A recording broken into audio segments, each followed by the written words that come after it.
আচ্ছা শোন, আমি তোর হোয়াটসঅ্যাপে একটা অ্যাসাইনমেন্ট দিয়েছি, দোকান থেকে ওগুলো ফাইল করে আনবি। দেরি করবি না কিন্তু, তাড়াতাড়ি আসবি। তুই দেরি করলে আমার আবার ভার্সিটি যেতে দেরি হবে। তো এটা তো তুই ভার্সিটি যাওয়ার সময় কপি করে নিতে পারিস নাকি? মা, আমি এখনো রেডি হইতে পারি নাই। ভাইয়া অ্যাসাইনমেন্টটা আনলে আমি সোজা ভার্সিটির দিকে যাব। সমস্যা হয়েছে। এই রসুল, রসুল, এই রসুল, এই যে এদিকে রাখেন তো মামা। কি ব্যাপার, কই যাস? ফোন কোথায় তোমার? কয়বার ফোন দিছি। ও, ফোনের তো চার্জ শেষ হয়ে গেছিল। তুই কাছে যেতেছিস?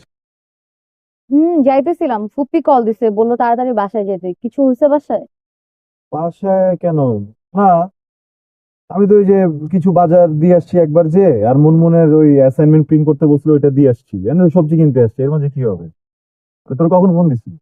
আধা ঘন্টা আগে ফুপি ফোন দিছে, আমি ক্লাসে যাইতেছিলাম, পরে রিক্সা করে চলে আসছি। তুই কি বাসার দিকে যাইতেছিস? হুম। আমার নেই। তো রিক্সা থামাইছে কেন? আসো।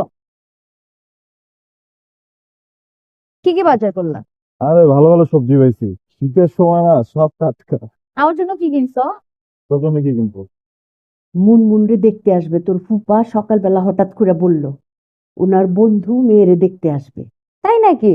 তুমি রসুলকে বলো নাই? ওর সাথে তো সকালেই দেখা হইলো, ওরে জিজ্ঞেস করলাম, ও কিছুই জানে না।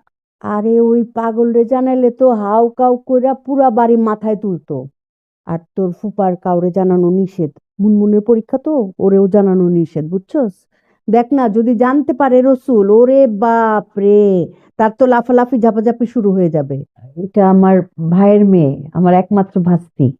ও ঢাকায় থেকে লেখাপড়া করে, অনার্সে পড়ে, ওর বড় খালার বাসায় থাকে। আসসালামু আলাইকুম। ওয়ালাইকুম আসসালাম। সেলিম, জি, আমরা কতটা আগে নিয়ে যাই। বলো। আমি স্টেট কথাবার্তা বলি, তোমার মেয়েকে আমার খুব পছন্দ হয়েছে। মাশাল্লাহ, মাশাল্লাহ।